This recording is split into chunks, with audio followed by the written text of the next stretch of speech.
In today's tutorial, I'm going to show you guys how to change the color filter type on your macOS device. So this should hopefully be a pretty straightforward process here, guys. And without further ado, let's go ahead and jump straight into it.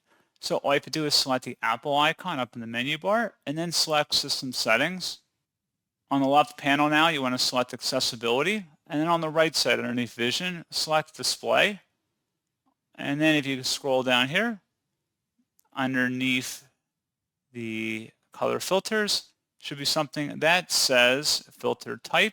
Click on the drop down and you can adjust the type of filter, whether it's grayscale, red or green or red, blue or yellow, or a color tint. And that's all you have to do.